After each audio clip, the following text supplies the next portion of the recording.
यह जो video series चल रहा है, जिसमें वेदों की उत्पत्ति से संबंधित सारे उदाहरण को इन वीडियो सीरीज में बताने का प्रयास किया गया है। वैसे वेदों की उत्पत्ति के बारे में पिछले जितने भी वीडियो बनाए गए हैं, उन सब में वास्तविक रूप से जो वेदों की उत्पत्ति की व्याख्या करते हैं, खासतौर पे ब्राह्मण ग्रंथ, उसके बारे में उन वीडियो में जिक्र किया गया है। और उन्हीं वीडियो के हिसाब से आगे की वीडियो भी वेदों की उत्पत्ति के बारे में जो भी साक्ष्य मिलते हैं, जो भी उदाहरण मिलते हैं, उसके बारे में बताया जा रहा है। हम आज के वीडियो में जानेंगे कि वेदों की उत्पत्ति के बारे में उपनिषदों में क्या दिया हुआ है। छांदोग्य उपनिषद ने वेदों की उत्पत्ति की व्याख्या शतपथ ब्राह्मण के समान किया है। अर्थात ऋग्वेद जो है वो अग्नि से उत्पन्न हुआ है, यजुर्वेद वायु से और सामवेद सूर्य से उत्पन्न हुआ है। बृहद अरण्यक उपनिषद ने दो व्याख्याएं दी हैं। एक स्थान पर उसमें कहा गया है, नमी युक्त काठ से अग्नि उपजी है और उससे कई तरह के धुएं उठे हैं। इसी धुएं के आवागमन से अर्थात श्वास प्रक्रिया से महान ऋग्वेद बना, यजुर्वेद बना, सामवेद बना, अथर्ववेद बना, इतिहास, पुराण, विज्ञान, उपनिषद, श्लोक, सूत्र आदि विभिन्न प्रकार के भाष्य बने। यह सब उसका श्वास है। अब दूसरे स्थान पर बृहद अरण्यक उपनिषद कहता है कि प्रजापति द्वारा वाच अर्थात वाणी की रचना की गई और उसके और आत्मा के माध्यम से वेदों सहित समस्त तत्वों का सृजन हुआ है।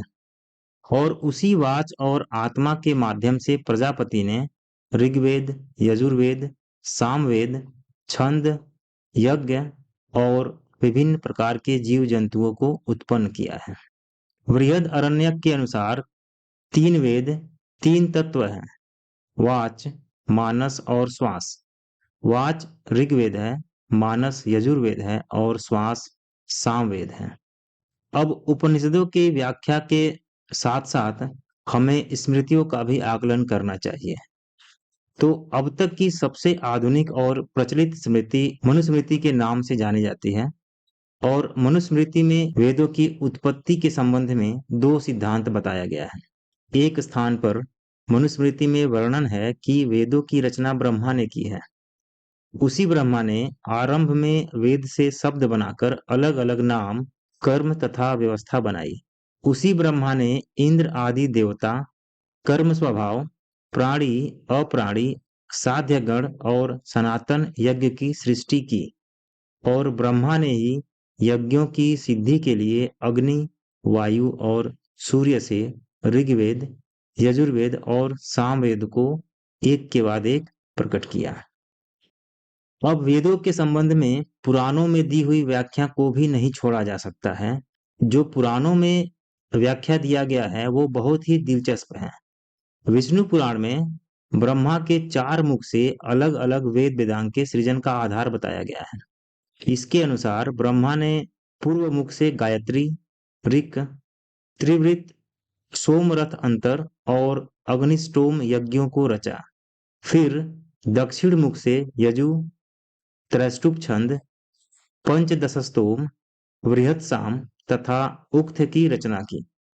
और पश्चिम मुख से साम, जगति छंद, सप्तदशस्तोम, वैरूप और अतिरात्र को उत्पन्न किया। और फिर उत्तर मुख से उन्होंने एक विंशति स्तोम, अथर्ववेद, आप्तोर्यामण, अनुष्टप छंद और वैराज छंद की सृष्टि की। वहीं भागवत पुराण में कहा गया है, जब चतुर्मुख ब्रह्मा के मुख से वेदों का सृजन हुआ तो वे यह जानने के लिए ध्यान लगा रहे थे कि पहले की भांति सृष्टि का विस्तार कैसे करूं। इसी तरह उन्होंने अपने पूर्व मुख से ऋक और अन्न मुख से यजुस, साम और अथर्ववेद की रचना की। उसी के साथ प्रशस्ति, यज्ञ, ऋचाएं और प्रायश्चित की भी सृष्टि हुई। उसकी आंखों में प्रविष्ट होते हुए उससे एक नर चतुष्पद उत्पन्न हुआ जो ब्रह्मा की तरह कामुक, अवर्णनीय, सनातन, अक्षय, दैहिक संवेदनाओं और गुणों से रहित था, जो विशिष्ट मेधा से दमक रहा था। चंद्रमा की किरणों की तरह शुद्ध था और शब्दों में साकार था। भगवान ने ऋग्वेद की रचना की। उन्होंने अपनी आंखों से यजुर्वेद को बनाया, जिह्वा के छोर से सामवेद की रचना की और सिर से अथर्ववेद की रचना की। अपनी रचना के साथ ही ये वेद क्षेत्र में परिवर्तित हो गए। फिर उन्हें वेदों के गुरु प्राप्त हुए क्योंकि उन्हें वृंदाप्ति प्राप्त हुई। फिर इन वेदों ने अनादि सनातन ब्रह्म ज्ञान की उत्पत्ति की। एक ने अपने गुणों से संपन्न स्वर्गीय पुरुष की रचना की। उसमें प्रजापति को भी सृष्टा स्वीकार किया गया है। इसके पश्चात जगदीश्वर सृष्टि की इच्छा से मन ही मन कुछ विचार करने लगे। हिरण्यगर्भ प्रजापति के मुख से ओम शब्द प्रकट हुआ। भगवान ने उससे कहा कि तुम अपने स्वरूप का विभाजन करो। उस पुरुष ने वाणी पर बार बार विचार किया कि अपने स्वरूप का विभाजन कैसे करूं। ऐसा सोचते हुए भगवान के मुख से ओम का उच्चारण हुआ। इस शब्द की समस्त पृथ्वी, वायु और आकाश में गूंज ध्वनित हुई। इस मस्तिष्क के परम तत्व को जब देवों के देव बार बार उच्चारित कर रहे थे, तब उनके हृदय से वष्टाकार प्रकट हुआ। इसके बाद पृथ्वी, वायु, अंतरिक्ष और स्वर्ग की सारभूता भू भुवः स्वः महास्मृतिमयी व्यावृत्तियां जन्मी। फिर श्रेष्ठ देवी गायत्री पैदा हुई, जो 24 अक्षरों से युक्त है। भगवान ने उस पद का स्मरण करके सावित्री मंत्र को प्रकट किया। फिर प्रजापति ने ब्रह्मयुक्त कर्म के द्वारा ऋक्, साम, अथर्व और यजु नामक चारों वेदों का प्रादुर्भाव किया।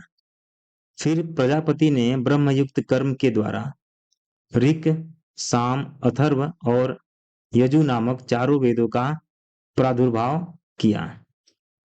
इस प्रकार वेदों की सृष्टि के विषय में हम सबको अलग अलग व्याख्याएं देखने को मिलती हैं। पहली व्याख्या, पुरुष रहस्यात्मक यज्ञ से उत्पन्न हुए। दूसरी व्याख्या, स्कंभ पर आधारित है। तीसरी व्याख्या, उससे विलगित बालों और मुख से निकले। चौथी व्याख्या, इंद्र ने उत्पन्न किए। पांचवी व्याख्या है वेद काल से जन्मे हैं। छठी व्याख्या है अग्नि, वायु और सूर्य से उत्पन्न हुए हैं। सातवीं व्याख्या है वेद प्रजापति और जल से पैदा हुए हैं। आठवीं व्याख्या है वेद ब्रह्मा की श्वास से निकले हैं। नौवीं व्याख्या है भगवान ने मानस सागर से खोद कर निकाला है। 10वीं व्याख्या है ब्रह्मा की दाढ़ी से, ब्रह्मा की बालों से निकले हैं। और 11वीं व्याख्या है कि वेद वाच अर्थात वाणी के विस्तार से उत्पन्न हुए हैं। अब सीधी सी बात है कि एक सवाल जो एक पहेली है, उसके जवाबों को बियाबान में भटका दिया गया है। इन प्रश्नों का उत्तर ब्राह्मणों के गढ़े हुए हैं। वे एक ही वैदिक सिद्धांत के मानने वाले हैं और प्राचीन धार्मिक कहानियों के यही गढ़ने वाले हैं। इस सीधे से सवाल से ऐसे अजीबोगरीब और अव्यवस्थित जवाब क्यों दिए जाते हैं, ये सभी हिंदुओं को, सभी ब्राह्मणों को और हिंदू धर्म के मानने वाले सभी लोगों को सोचना चाहिए। वास्तव में वेद कैसे उत्पन्न हुए और उनके बारे में इस तरह के अजीबोगरीब जवाब क्यों दिए जाते हैं। इस चैनल पर सभी वीडियो ऑडियो कॉपीराइट फ्री हैं। चैनल पर बताया जाने वाला सभी जानकारी बहुजन समाज को जागरूक करने के उद्देश्य से बनाया जाता है, जिसे किसी भी धर्म, जाति या समुदाय की भावना को आहत करने के उद्देश्य से नहीं बनाया जाता। यदि बताई गई जानकारी आपको पसंद आती है या अच्छी लगती है, तो इसे आप पूरा का पूरा कहीं पर भी किसी को भी शेयर कर सकते हैं, या इसका कोई भी हिस्सा आप शेयर कर सकते हैं, या इसका अपने वीडियो ऑडियो में उपयोग कर सकते हैं। जानकारी पसंद आई हो तो चैनल को ज़रूर सब्सक्राइब करें और बेल आइकन को ज़रूर दबाएं।